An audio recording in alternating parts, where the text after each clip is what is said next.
What if the most complex artificial intelligence systems we're trying to build? What if they weren't inspired by silicon circuits alone, but, by the fundamental building blocks of life itself? It's a really provocative question. And what's fascinating here is this deep conceptual connection that seems to be emerging between the incredibly intricate workings of a living cell and how we might design advanced autonomous AI. Exactly. Welcome, everyone, to the Deep Dive. Today, we're plunging into a whole stack of sources that explore this surprising and honestly pretty powerful connection. How the ancient, highly optimized principles embedded right in our own cells might actually hold the key to designing the next wave of intelligent, autonomous AI systems. Yeah, and our mission really for this deep dive is to unpack the most important nuggets of knowledge from these sources. We want to give you a shortcut, basically, to getting well informed on how these cellular principles could shape everything, from the basic architecture, to the capabilities, even the robustness of these future autonomous systems. Okay, let's unpack this then, because just thinking about the elegance, the sheer complexity packed into one single cell, using that as a starting point, it's just mind-blowing. This tiny microscopic unit of life manages to do so much and autonomously. It really does. I mean, the cell, refined over billions of years of evolution, it's a masterpiece of microscopic agency. It's not just some, simple bag of chemicals. It's a highly organized unit. It has these intricate structures, dynamic processes, all enabling it to function, adapt, even make decisions with remarkable autonomy. So if we're looking for blueprints from the cell, where do we even start? I mean, what are the core parts, the structures in a cell that our sources suggest have, parallels in AI agent architecture? Okay, well, if we start right at the boundary, you've got the cell membrane. And it's far more than just a passive wall. It's dynamic, it's selective, it regulates what gets in and out, it senses the environment, communicates with it. Oh, okay. So that sounds a lot like an AI agent's interface with its world, its perception module maybe, how it interacts, senses, takes in data. Precisely. It defines those interaction boundaries, manages the data exchange, handles that environmental sensing. It's that critical point of contact. Right, that crucial layer. Okay, and then inside, you have the cytoplasm, the cytoskeleton. Yeah, those provide the internal structure, the scaffolding, if you like, and the pathways for transport within the cell, enabling movement and shaping. In an agentic system, this is pretty analogous to the agent's internal framework, its data pathways for information flow, and the mechanisms it uses to actually execute actions. They literally enable that internal info flow and task performance. Makes sense. And what about the cell's command center, the nucleus? The nucleus. That's where the cell keeps its master blueprint, the DNA. It's the primary control center. It processes information from that genetic code and, regulates the cell's overall activities like gene expression. So the AI parallel there would be? It's a strong parallel to an agent's knowledge base. It's core programming or algorithms, maybe it's long-term memory. It's where the fundamental rules, the domain knowledge, the strategic plans guiding the agent, where all that resides. Got it. And those little structures inside the cytoplasm, the organelles, you mentioned mitochondria for energy, the ER for making proteins. Yes. They are absolutely prime examples of modular design and specialization. Each organelle is like a tiny factory optimized for a distinct biochemical function. Think about mitochondria. They're packed with specific enzymes just for making ATP, the cell's energy currency, super efficiently.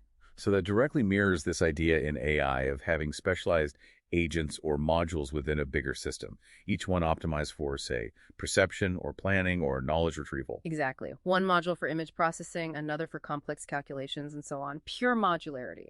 So it's clear the cell isn't just static parts, it's constantly doing things.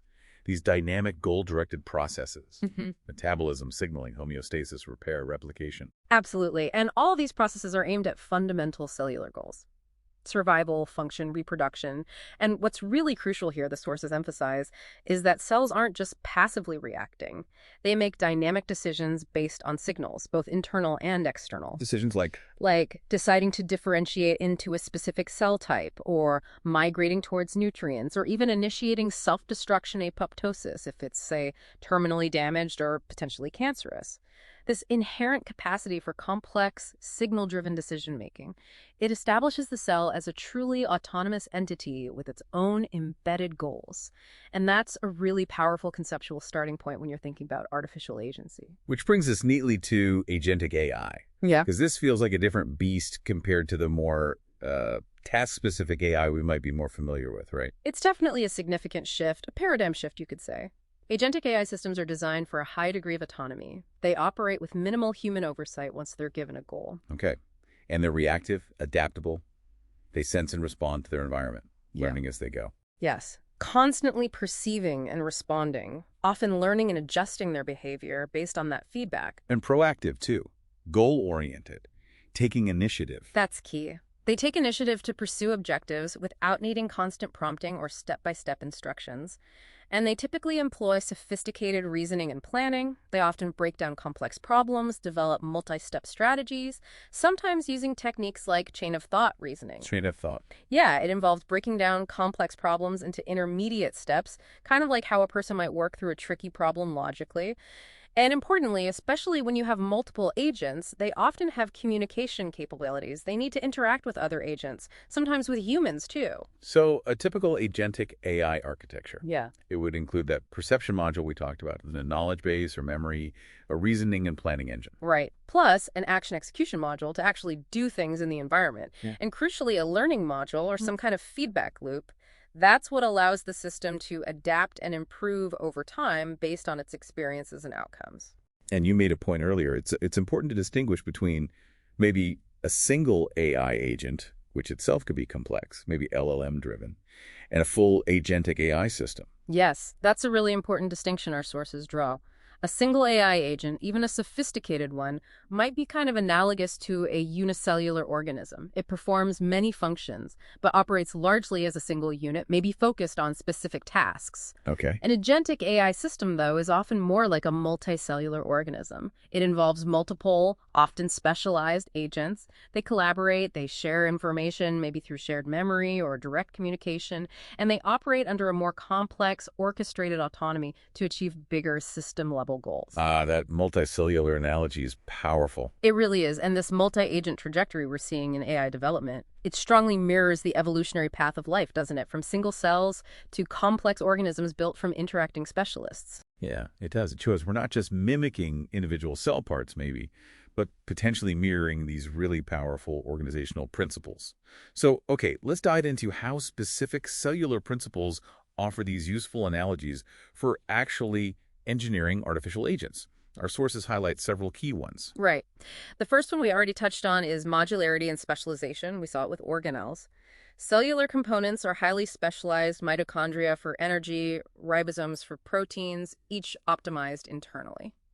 And you mentioned this compartmentalization is crucial, preventing biochemical chaos. Exactly. It stops reactions interfering with each other. Now, apply that to AI. It means breaking down complex AI systems into specialized agents or modules, one for perception, one for planning, one for knowledge retrieval, and so on. Multi-agent systems are essentially teams of these specialists. And the benefits seem to mirror the biological ones directly.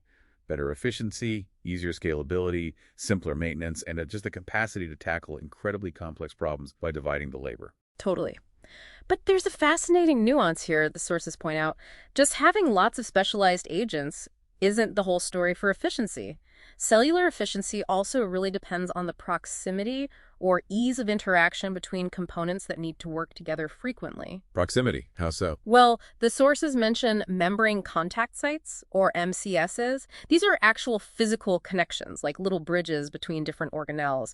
They allow for rapid, targeted exchange of molecules. Think of it like a dedicated social network, or a high-speed data line just between specific cellular components that need to talk often. Wow, okay. That's a powerful idea for AI architecture. It suggests maybe we need architectural choices that prioritize easy, high-bandwidth interaction for agents that collaborate frequently, not everything going through some slow general communication channel. Exactly. Dedicated contact points or high-bandwidth channels between tightly coupled modules, it can make a huge difference. Okay, so modularity is one. What's another big principle? Another powerful one from biology is hierarchical organization and emergent behavior. Life isn't flat, right? It's organized in levels. Molecules, organelles, cells, tissues, organs, organisms, ecosystems. And at each level, new properties emerge that you couldn't really predict just by looking at the lower level parts. Like consciousness emerging from interacting neurons, maybe? Hmm. Or a whole organism from interacting cells. Precisely.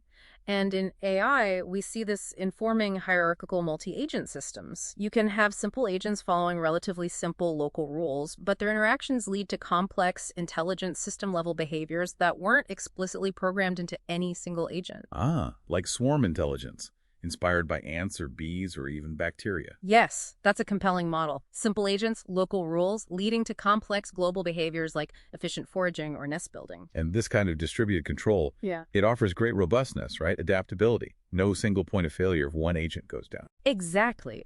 But what's really fascinating here is that biological self-organization is often a bottom-up process. This kind of challenges traditional top-down AI design.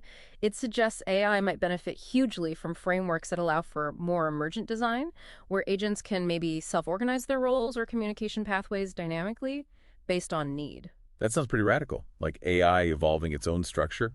Well, the idea of automated design of agentic systems, AD, where AI effectively invents its own architectures, it definitely hints at this kind of bio-inspired, almost evolutionary approach. Interesting. Okay, what about communication? That seems like an obvious parallel, but you said cellular communication is incredibly complex. Oh, staggering. Cells have these incredibly intricate signaling networks, both inside the cell and for communicating with other cells or their environment. Like that quorum sensing in bacteria you mentioned, where they sense population density and change behavior together. Exactly. Or again, those membrane contact sites direct physical contact for highly targeted, rapid exchange. It's sophisticated stuff. So AI agents obviously need robust ways to communicate too, to share info, negotiate tasks, allocate resources. They have things like APIs, NLP, maybe AIXP. Right, those are the current tools. But cellular signaling offers inspiration for designing much richer AI communication, thinking about principles like specificity, ensuring messages reach the right target, context awareness, adapting communication style, using feedback loops, employing diverse modalities. And the MCS analogy again, suggesting dedicated contact points or high-speed channels for tightly coupled agents could boost efficiency and cut down noise on general channels. Precisely. It's about optimizing information flow. Okay, efficiency leads us to the next one. Resource management. Cells are masters at this, right? Metabolism. Absolutely. Cellular metabolism is a masterclass in optimizing energy use mainly through ATP nutrient acquisition and waste management. Cells are constantly sensing their environment and internal state, adapting their metabolic activity, directing resources where they're most needed. And for AI, especially these large-scale systems or AIs running on, say, phones or sensors, managing computational power, memory, bandwidth, energy, that's critical. It's huge. So the idea of a digital metabolism comes up, where AI agents need mechanisms to acquire, manage, and expend computational resources efficiently. Could you almost have like a computational currency? Similar to how ATP is the universal energy currency in cells, something agents could earn or trade. Yes. That analogy holds up surprisingly well. It suggests a unit that agents could effectively earn, spend, or trade within the system, maybe via dynamic internal markets. It allows for flexible, efficient resource allocation. And this push for lean, efficient AI, it's not just about performance, it's about sustainability for large models and maybe making AI more accessible, more democratic if it can run on less powerful hardware. Exactly right. Huge implications. Okay, last big principle, adaptability and robustness. Life's hallmark, really. Cells are incredibly resilient. They really are. They face constant environmental changes, damage, internal fluctuations, and they have layers of mechanisms to cope. Like DNA repair systems. DNA repair, chaperone proteins to refold damaged molecules, homeostasis mechanisms to maintain stable internal conditions, redundancy like having backup genes, or alternative metabolic pathways. They adapt and survive in dynamic, unpredictable worlds. And that's exactly what we want for AI, isn't it? Systems that learn, self-correct, adapt to novel situations, keep working even when things go wrong or the environment changes unexpectedly. Precisely. And bio-inspired mechanisms are already informing this. Things like synaptic plasticity in neural networks, which mimics how brain connections strengthen or weaken with learning. And those cellular feedback loops that maintain homeostasis, they're powerful models for designing self-regulating, stable AI systems. And you mentioned redundancy. Is robustness in cells just about individual mechanisms or something more? Often, it's more. Cellular robustness frequently comes from distributed redundancy, having multiple different repair pathways, or several types of chaperone proteins. This strongly suggests that robustness in complex AI systems might be best achieved not just through hardening individual components, but through creating a society of interacting agents. Agents that can compensate for each other's failures or adapt collectively to challenges. Ah, so it links back to that multi-agent system idea. Collective intelligence, distributed problem solving. Exactly. And that kind of distributed robustness is absolutely essential if you want to deploy AI in critical real-world applications. Think autonomous vehicles, disaster recovery drones. They have to be robust. Okay, so connecting these cellular principles to agentic AI, it's not just a cool academic exercise. Our sources make it clear there are real, tangible benefits here, making AI systems fundamentally better. Absolutely. The big ones seem to be enhanced robustness and fault tolerance, improved efficiency and scalability, greater adaptability and learning, and just generally fostering innovation in AI design. Let's unpack robustness a bit more. How does this cellular inspiration translate? Well, it pushes us to design layers of defense like cells have, building in redundancy backup agents, alternative algorithms, redundant data pathways, enabling self-repair or self-maintenance mechanisms where the system can detect, diagnose, maybe even recover from errors autonomously. And the distributed control aspect, like swarm intelligence. So that inherently reduces single points of failure. If one agent fails, the system as a whole can often adapt and continue functioning. This is what helps move AI from, a fragile lab experiment to something that can reliably operate in the messy, complex, real world. Makes sense. And efficiency and scalability. We touched on this. Right. Designing lean AI agents, minimizing computational waste, it becomes critical for deployment on edge devices like phones or sensors, and also for reducing the, frankly, massive energy footprint of some large AI models. And modular architectures, inspired by that cellular compartmentalization. They naturally lend themselves to parallel processing, which helps with performance and makes systems easier to scale up by adding more modules or agents. Plus that dynamic resource allocation idea, Yeah. inspired by metabolism, directing compute power where it's most needed, moment to moment. Exactly. And as you said, this has real implications for making AI more widely usable, more democratic, and critically more sustainable in the long run. And the adaptability. That seems incredibly powerful, moving beyond AI that just follows fixed rules. Yeah, this is about AI that learns and evolves in real time, not just processing new data within a fixed framework, but potentially changing its fundamental strategies, maybe even its internal structure, much like biological plasticity allows cells and brains to adapt. Could that lead to AI that sort of co-evolves with its users or its environment? Potentially, yes. Huh. Or even to something resembling digital societies, where agents adapt their roles and collaborate in complex ways that weren't explicitly programmed by humans from the start. And overall, just fostering innovation. Yes, because cells provide this vast proven library of design patterns, honed over billions of years.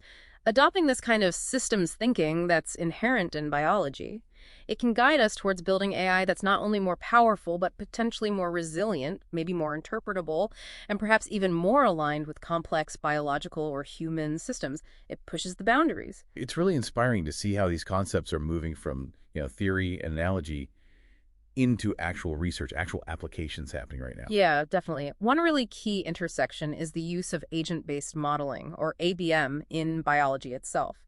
Researchers are modeling complex biological systems like tissues or immune responses by representing individual cells, or sometimes even organelles as autonomous agents with specific rules of interaction. And they use this to simulate things, understand how complex behaviors emerge. Exactly. Things like tumor growth, how tissues develop, how the immune system responds to pathogens, even how drugs affect cells at a population level. So by modeling cells as agents to understand biology, it kind of implicitly recognizes their inherent agent-like qualities, which then makes translating those biological insights back into artificial agents much smoother. Precisely. It creates this really powerful feedback loop between the fields. And then there are the more direct, bio-inspired, multi-agent systems already being used in technology, drawing from ants, birds, fish. Right.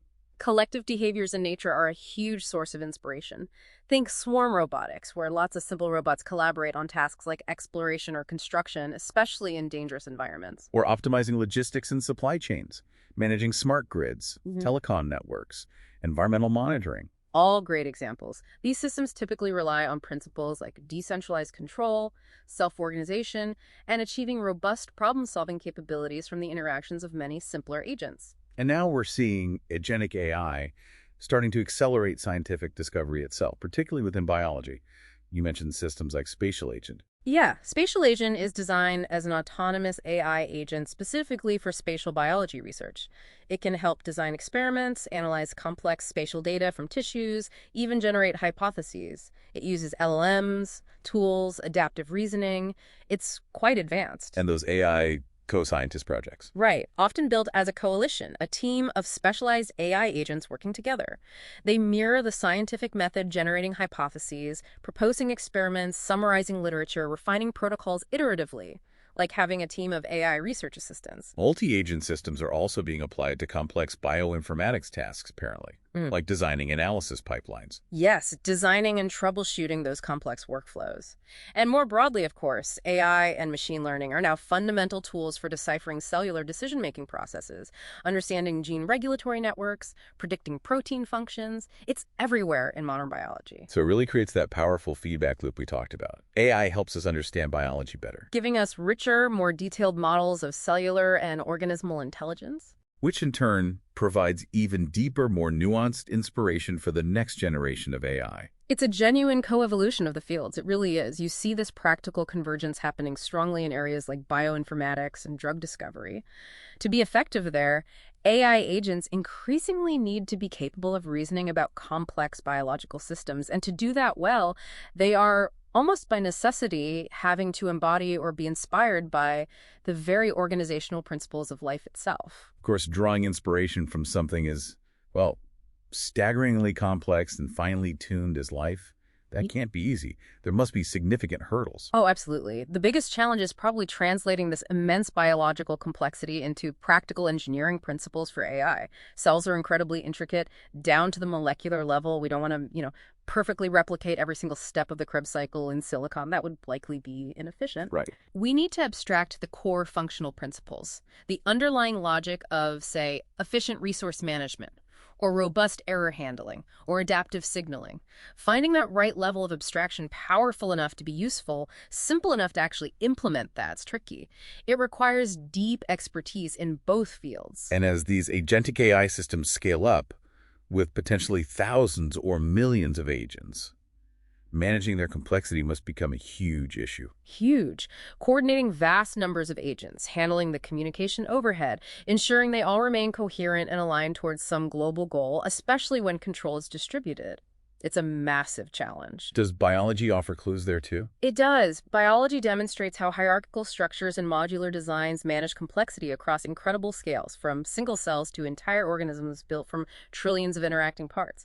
Applying those principles seems key to building scalable, manageable AI systems. Okay. Looking ahead then, what are some of the most exciting, maybe synergistic research directions this convergence opens up? Well, one that's both exciting and maybe a bit scary is synthetic biology meeting agentic AI. Meaning using AI to actually design and control biological systems. Creating programmable cells, maybe building hybrid bioartificial systems, potentially even designing novel synthetic life forms engineered for specific functions. Wow, that sounds revolutionary. It holds immense potential, absolutely. But it obviously comes with profound questions about safety, ethics, and societal responsibility. We need to tread carefully there. What else? Viewing both cells and large AI systems through the lens of complex adaptive systems theory, CAS theory is also gaining traction. CAS principles, things like emergence, adaptation, network interactions, feedback loops, they offer a kind of unifying framework for understanding and potentially managing large populations of interacting agents, whether they're biological or artificial. It helps us grasp how global properties emerge from local interactions. Interesting. And that concept we touched on earlier, automated design of agentic systems, ADS, where AI systems are designed to design and evolve other agent architectures, or even their own. Sort of AI designing AI. Exactly. It's a fascinating meta-level application of these agentic principles. It could accelerate innovation dramatically, though it might also lead to AI designs that are harder for us humans to understand or interpret. And what about learning? Can we learn more from cells about learning itself? Definitely. Deeper study of cellular learning and adaptation mechanisms, things like epigenetics, which is how gene expression can change over time without altering the actual DNA sequence, or the various forms of cellular memory and plasticity. This could inspire entirely new machine learning algorithms and architectures, AI that's more adaptive, more robust, maybe capable of true lifelong learning in dynamic environments. Sounds like collaboration is key then. Absolutely crucial. This convergence demands deep, sustained collaboration between systems biologists who understand the biological complexity and AI researchers who build the artificial systems. Biology provides the detailed models of cellular agency and complex systems behavior. AI provides the tools and frameworks for analyzing, simulating, and ultimately replicating aspects of that complexity. That mutual exchange, that cross-pollination of ideas is absolutely vital. So what does this all mean when we wrap up this deep dive into cellular blueprints for agentic AI? What's the big picture? I think the core idea is that there's this powerful and really fruitful synergy emerging. Cells, refined by billions of years of evolution, offer this rich, proven source of design patterns and organizational principles. Using them can help us build AI systems that are fundamentally more robust, more efficient, more scalable, and more adaptable than what we might design based on traditional engineering alone. And it's a two-way street, right? The relationship is reciprocal. AI helps us unravel the intricate intelligence within biology. Exactly. Which then provides even richer, more detailed models and deeper inspiration for the next generation of AI. It's this powerful, virtuous cycle accelerating discovery and innovation in both fields. Of course, we've acknowledged the challenges translating life's staggering complexity into practical engineering, managing the scale and coordination of these systems. And the ethical considerations, too, which become even more pointed as AI becomes more autonomous and lifelike. Right. But the path forward seems clearer, perhaps. It's not about creating a perfect biological replica in silicon. No, not necessarily. It's more about abstracting and applying life's fundamental computational and organizational logic, the core strategies that have proven successful over eons. And this path, it leads towards AI that can, what? Thrive in complexity, learn continuously, adapt to unpredictable environments. Yes, and perhaps even exhibit a kind of emergent wisdom drawn from the successful strategies evolution itself has discovered and refined. It's a final provocative thought, isn't it?